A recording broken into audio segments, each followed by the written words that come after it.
Welcome back to the show. U.S. Secretary of State Rex Tillerson begins his Africa tour today. During his 4-day trip, he is expected to visit Nigeria, Kenya, Ethiopia, and Djibouti. While in Nigeria, he is expected to meet with President Muhammadu Buhari and other top government functionaries. It will be his first trip to the continent. In a speech at the George Mason University, Virginia, hours before his departure, Mr. Tillerson said Africa's rapid economic growth and fast-rising populations mean its future is increasingly linked to America's. But he decried China's growing influence on the continent, which he asserted is largely characterized by business practices that result in increasing African debt and a slower path to self-sustaining growth.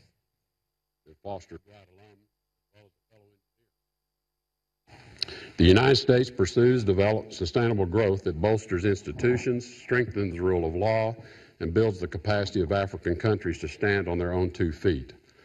We partner with African countries by incentivizing good governance to meet long-term security and development goals. This stands in stark contrast to China's approach, which encourages dependency, using opaque contracts, predatory loan practices, and corrupt deals that mire nations in debt and undercut their sovereignty, denying them their long-term self-sustaining growth. Chinese investment does have the potential to address Africa's infrastructure gap, but its approach has led to mounting debt and few, if any, jobs in most countries. When coupled with the political and fiscal pressure, this endangers Africa's natural resources and its long-term economic political stability. We welcome other countries' involvement in the development of Africa. In fact, it is needed. That's what the free market is all about. Competition leading to more opportunities. But we want to see responsible development and transparent free market practices that foster greater political stability on the continent. We hope China will join us in this effort as well. U.S. Secretary of State Rex Tillerson. Now, President Muhammadu Buhari was in Ghana yesterday as a special guest of the President Nana Akufo-Addo for the country's 61st independence anniversary. In his congratulatory speech to the people of Ghana, President Buhari played up the close ties between Ghana and Nigeria. He assured them that Nigeria, as a good partner, looks forward to any form of collaboration with the country in tackling endemic corruption. Also, that with the right policies in place, right leadership is sure, and Africa can move forward with efforts to eradicate poverty and entrench democracy. He commended Ghana's efforts at brokering peace in Togo by bringing all the warring parties to the negotiation table. He appealed to the opposing parties in Togo to come together and resolve their differences so the country can move forward. Well, joining me now to discuss relations between both countries is an African affairs analyst, Yinka Oyeniji. Thanks for being here, Mr. Oyeniji. Good evening, ma'am. So, Nigeria and Ghana have always had, close ties and close relations even before independence. But how do you perceive President Buhari's message to the country? Well, for whatever it is worth, our dear president is always known for his tough stance against corruption from his first time being president in the country.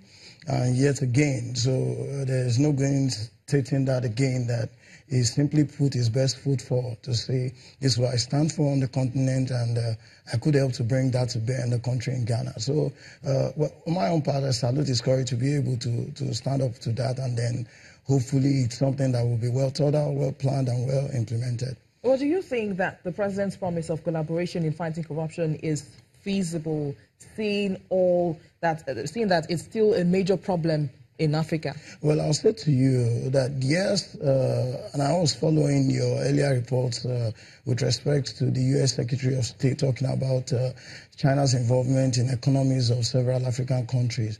Corruption by itself is a system. It's a system that probably even works in other places, but in Africa, with the level of development and all of that, it doesn't work. All right, now, if the president says that it's going to happen in Ghana, we cannot put Ghana and Nigeria side by side as of this time. To tell you the truth, earlier today, I had a conversation, and then someone was saying to me, a senior colleague was saying to me, that in implementing the lofty ideals of this present government, most parts of the system have to change. So you want to end corruption, the way you do it in Nigeria is different from the way it will play out in Ghana. Ghana has the framework, Ghana has the system, Ghana has the political will to want to implement that. In Nigeria, you have a lot of other stakeholders to contend with, and not all of them are on the same page with you. So there's a possibility that with the framework that exists in Ghana, it will be feasible, but in Nigeria, it may just take a longer period. Now, you just mentioned that, of course, most parts of the structure have to be changed for the fight against corruption to thrive. So what exactly are these changes? All right. Well, first of all, you want to look at some of our laws that have now become obsolete. Now, oftentimes, first of all, the legislative process in Nigeria from even 1900 has been borrowed from United Kingdom. Now, most of those do not work anymore. And then we had a long period of military rule. Most of those laws could work with the military rule, a rule by the gun, by force. And then everybody was going to be whipped into line. But now you have the National Assembly to contend with, you have the judiciary to contend with. Now the National Assembly has to look at tons and tons of laws which have now become obsolete. You have to bring those to present day dynamics. That may not be feasible in 4 years. Now, until you are able to do that, to bring those laws into conformity, and to even ensure independence of the judiciary, which we've never really been able to have. I mean, as lofty as the ideals of trying to reorder elections are, you may tend to think that the independence of INEC itself is eroded. So until we start looking at some of those components and saying that, look, for a moment, let us pause and reorder the system, we may not exactly be able to stamp out corruption as early as we want. Many thanks, Mr. Oyebamiji, for coming on Network Africa. It's my pleasure always. And as we end the program today, there is no stopping 80-year-old Shobi Mohammed from going to the gym at least 3 times a week. It may be 4 years, but he looks nothing like his age, and here's why. At first glance, senior Egyptian citizen Shobi Mohammed can easily be mistaken for a middle-aged man when he lifts weights at his local gym in Cairo. But the age-defying workout buff turned 80 last month. He says he's maintained his strong physique over the years by eating healthy and making regular trips to the gym.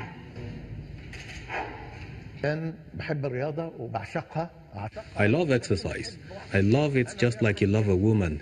This is what exercise means to me, and this is what makes me exercise. I feel confident. That's what exercise does. It gives you confidence. Instead of walking around with weak legs, you'll be standing firm like a horse. At the age of 7, Mohammed started gymnastics and years later, wrestling and bodybuilding. Mohammed says he's won several local title championships in bodybuilding nationwide. Health is all about exercising. Fatigue comes from lack of exercise. Your muscles will get weak and you'll start developing a belly. You will become weak at the age of 50 and you won't even have any value. But I encourage people to go to the gym because that is where your health lies. And stay away from anyone who tells you to smoke or drink harmful things. Live your life with exercise and healthy food. That's it.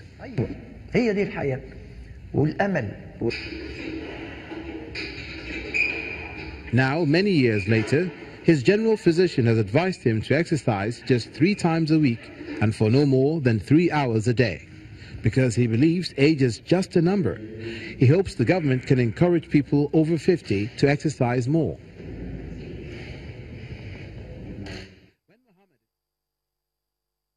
That's a very strong 80-year-old man. But that's it on today's show. Thank you for watching. I am BC Adebayo.